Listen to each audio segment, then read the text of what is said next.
ये कहानी है रामपुर नामक गांव की, जहां मीरा अपने पिताजी के साथ रहा करती थी। मीरा के पिता शंभू एक छोटी सी जमीन पर खेती करते थे। एक साल बारिश नहीं हुई और खेत सूख गए। शंभू काका कर्ज में डूब गए और उन्हें अपनी जमीन एक लालची जमींदार को बेचनी पड़ी। दोपहर का समय था, सूरज आग उगल रहा था। शंभू काका अपने सुख खेत के बीचों बीच खड़े थे। उनकी आंखें उस फटी हुई मिट्टी को देख रही थी जो प्यास से तड़प रही थी। मीरा अपने पिता के लिए खाना लेकर आती है। पिताजी, कब तक इस सूखी जमीन को निहारते रहोगे? मैं आपके लिए खाना लाई हूँ, थोड़ा खाना खा लीजिए पिताजी। बेटी, ये सिर्फ जमीन नहीं है, हमारी इज्जत है। तू देख रही है ये दरारें, ये मिट्टी नहीं फट रही, मेरा कलेजा फट रहा है। इस बार एक ताना भी नहीं उगा। मौसम है, बदल जाएगा। अगली बार बारिश अच्छी होगी। अगली बार देखने के लिए ये खेत हमारे पास होने चाहिए ना। लाला धनसुख ने कल का वक्त दिया है। उसने कहा है कि अगर कल सूरज ढलने तक कर्ज नहीं चुकाया तो वो इस जमीन पर हल चलवा देगा और हमें धक्के मारकर निकाल देगा। लाला इतना निर्दय कैसे हो सकता है? उसने खुद देखा है कि फसल बर्बाद हो गई है। क्या उसे भगवान का डर नहीं है? अमीर लोगों का भगवान पैसा होता है। अगर मैंने तुझे पढ़ाया होता तो शायद तू आज किसी ऑफिस में बैठी होती, मेरी तरह मिट्टी नहीं छान रही होती। अब सब भगवान भरोसे है। पिताजी, अपने ही तो सिखाया है कि मिट्टी से ही सब पैदा होता है और मिट्टी में ही सब मिल जाता है। अब चिंता मत कीजिए, सब ठीक हो जाएगा। भगवान पर भरोसा रखिए, वो सब ठीक करेंगे। चलिए पिताजी, अब घर चलते हैं, शाम भी होने वाली है।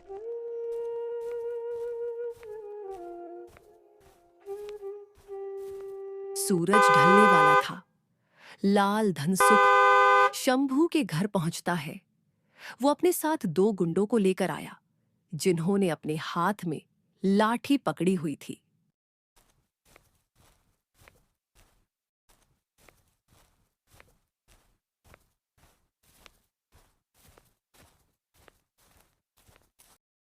क्यों शंभू, बोरिया बिस्तर बांध लिया ना, या अभी भी उस सूखी मिट्टी से चिपके रहने का इरादा है? सूरज डूबने में बस 1 घंटा बाकी है। लाला जी, थोड़ा रहम कीजिए। इस बार कुदरत ने साथ नहीं दिया। अगली फसल आते ही मैं आपका एक एक पैसा चुका दूंगा। मुझे बेघर मत कीजिए। रहम धर्मशाला में मिलती है, धन सुख की कचहरी में नहीं। मुझे मेरा 2 लाख चाहिए, ब्याज के साथ। अगर नहीं है तो ले ये कागज, लगा इस पर अपना अंगूठा। आज से ये घर और खेत मेरा हुआ। रुक जाइए पिताजी, ये अंगूठा अभी नहीं लगेगा। अरे ये देख, शंभू की अनपढ़ छोरी के पर निकल आए हैं। हे छोरी, तू जाकर रसोई संभाल, ये मर्दों का मामला है, बीच में मत बोल। मर्दों का मामला है या पैसों का? आपको अपने पैसों से मतलब है ना लाला जी? तो सुनिए, मुझे 1 महीने की मोहलत चाहिए, मैं आपका पूरा कर्ज चुकाऊंगी। सुना तुमने, ये लड़की जो अपना नाम तक नहीं लिख सकती, वो 1 महीने में 2 लाख देगी। क्या करेगी तू? शहर जाकर भीख मांगेगी या कोई चमत्कार करेगी? चमत्कार नहीं, मेहनत करूंगी। आपने मुझे अनपढ़ कहा ना? ठीक है, मैं अनपढ़ हूँ, मुझे किताबों का ज्ञान नहीं है, पर मुझे इस मिट्टी की फितरत पता है। मैं मिट्टी से पैसा निकाल कर दिखाऊंगी। ठीक है, मुझे भी देखना है कि एक अनपढ़ लड़की कैसे करोड़पति बनती है।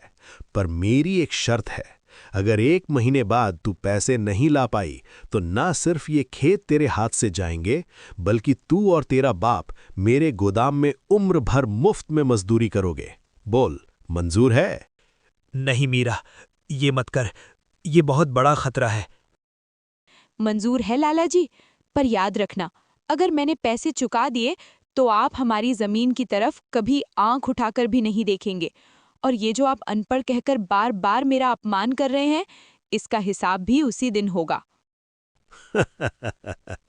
1 महीना यानी 30 दिन, 1 दिन भी ऊपर हुआ तो खैर नहीं।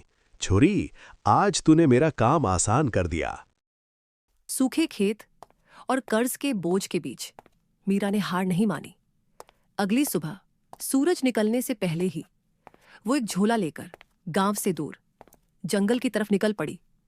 उसने सुना था कि वहां कुछ फूल है जो बिना बारिश के भी महकते हैं। किताबों में भले ही मीरा का नाम ना हो, पर इस मिट्टी के एक एक पौधे को वो पहचानती थी और वो जंगल के बीचों बीच से होती हुई उस जगह पहुंच गई जहां पर बहुत सारे फूल थे। फूलों को देखकर मीरा की आंखों में चमक आ गई। अरे वाह, ये तो वही फूल है जिसके बारे में माँ बताया करती थी। उसने जल्दी से ढेर सारे फूल इकट्ठे किए और घर की ओर निकल पड़ी।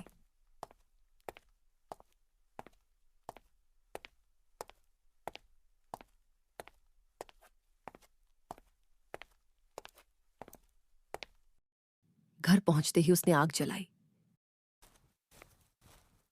बेटी, घर में अनाज का दाना नहीं है और तू ये आग जलाकर क्या पका रही है? गांव वाले हंस रहे हैं, कह रहे हैं मीरा धूप में पागल हो गई है। पिताजी, उन्हें हंसने दीजिए।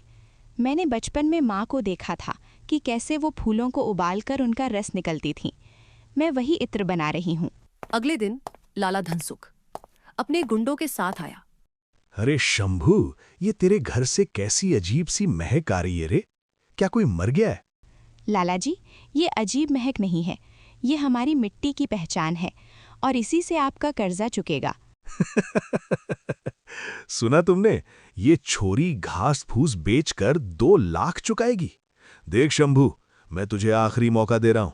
25 दिन बचे हैं।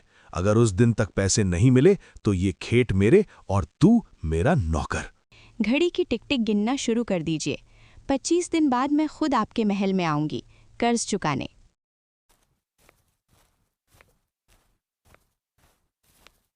मीरा ने इत्र बना लिया और उन शिष्यों को उसने बैग में डाला और शहर की ओर रवाना हुई।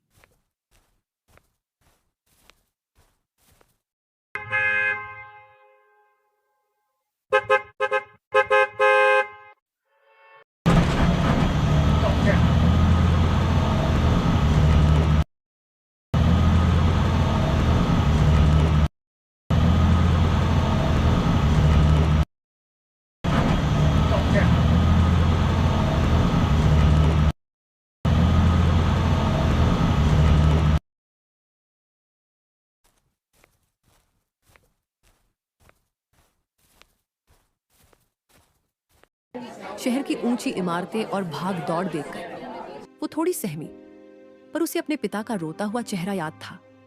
वो शहर के सबसे पॉश इलाके द रॉयल मॉल के बाहर खड़ी हो गई। वहां से अमीर लोग बड़ी बड़ी गाड़ियों से उतर रहे थे। मीरा मॉल के बाहर अपनी पुरानी चादर बिछाकर बैठ गई।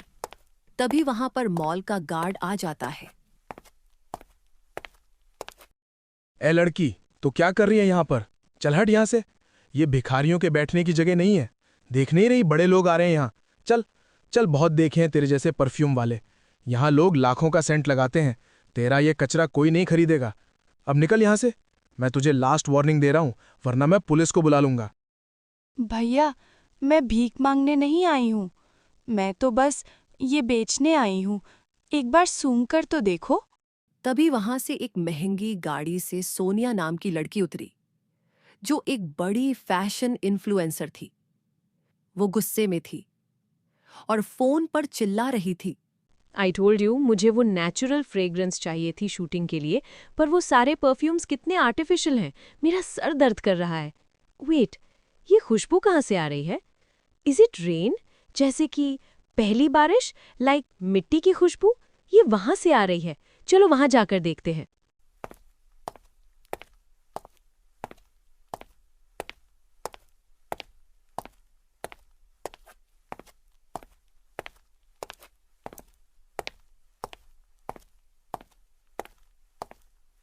हे, क्या ये खुशबू यहाँ से आ रही है? ओ माय गॉड, तुम कौन हो और ये तुम क्या बेच रही हो? मैम साहब, मैं इत्र बेच रही हूँ। क्या ये तुमने बनाया है? हाँ मैम साहब, ये मैंने बनाया है। यू नो वॉट, मैंने पेरिस का सबसे महंगा परफ्यूम लगाया है, पर ऐसा नेचुरल और ऑर्गेनिक एहसास कभी नहीं मिला। क्या नाम है इसका? मैम साहब, इसका कोई नाम नहीं है। ये तो मेरे खेत की मिट्टी और कुछ फूलों का अर्क है। हम इसे मिट्टी का इत्र कहते हैं। क्या मैं इसे देख सकती हूँ? वाह, खुशबू तो बहुत अच्छी आ रही है। You know what, it's magical. तुम्हें पता है, शहर में लोग ऑर्गेनिक और नेचुरल चीज़ों के लिए तरसते हैं। तुम्हें पता है ये कितना रेयर है, आई मीन अनोखा है। मैम साहब, मैं तो अनपढ़ हूँ, मुझे रेयर का मतलब नहीं पता, पर ये पता है कि ये शुद्ध है, मेरी ज़मीन की इज्जत है। मुझे इसी परफ्यूम की ज़रूरत थी। मैं कब से ऐसी खुशबू ढूंढ रही थी। Finally I got. Listen, next week मुझे ऐसी 100 बोतल चाहिए मेरे अगले इवेंट के लिए। मेरा अगला shoot back to root theme पर है और ये फ्रेग्रेंस बिल्कुल परफेक्ट है। तुम्हारा नाम क्या है? मेरा नाम मीरा है, एक गरीब किसान की बेटी। Meera, nice name. You're a magician Meera. तुम्हारे हाथों में जादू है। और सुनो मीरा, मैं तुम्हारा एक वीडियो अपनी सोशल मीडिया पर भी डालूंगी, सो बी रेडी। क्या तुम दे सकती हो? और मैं तुम्हें एडवांस में पैसे देने के लिए भी तैयार हूँ। ये लो, कुछ पैसे रखो एडवांस में। तुम्हारा काम कमाल का है। मैं ज़रूर लाऊंगी। आपका बहुत बहुत धन्यवाद मैम साहब। मीरा सोनिया के पास जाती है और उसे परफ्यूम की बॉटल्स देती है। तभी सोनिया उसको बताती है कि तुम्हारी जो वीडियो मैंने अपलोड की थी वो वायरल हो गई है और शहर की सबसे बड़ी कॉस्मेटिक कंपनी तुमसे कॉन्ट्रैक्ट करना चाहती है। ये सुनकर मीरा खुश हो जाती है और वहीं दूसरी ओर लाला शंभू के पास जाता है और उसे कहता है, क्या शंभू, सूरज डूबने वाला है। तेरी बेटी जो बड़ी बड़ी बातें करके गई थी, लगता है शहर की चकाचौंध में बाप का खेत भूल गई। चल निकाल अंगूठा और खत्म कर ये तमाशा। लाला जी, थोड़ी देर और, मेरी बेटी ने कहा था वो आएगी। अबे चुप, उस अनपढ़ लड़की ने तुझे ठग लिया। घास और मिट्टी बेचकर कोई लखपति बनता है क्या? ओ पकड़ो इसका हाथ और लगाओ अंगूठा। रुक जाइए लाला जी।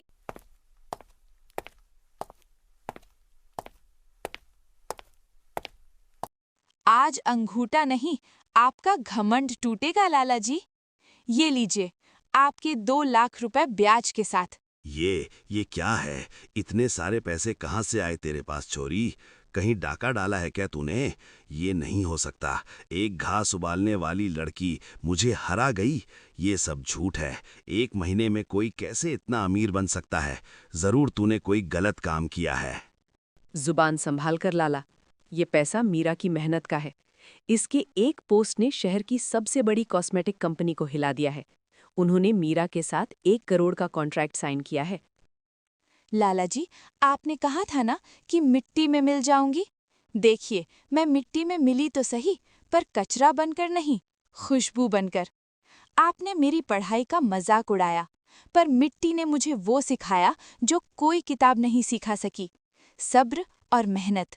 अब लाला को भी अपनी गलती का एहसास हुआ। उसने मीरा से माफी मांगी। छोरी, मुझे माफ कर दे। आज तूने मुझे जिंदगी का सबसे बड़ा सबक सिखाया है। मैं लालच में अंधा हो गया था, पर आज तूने मुझे गलत साबित कर दिया। तेरी मेहनत के आगे मैं हार गया।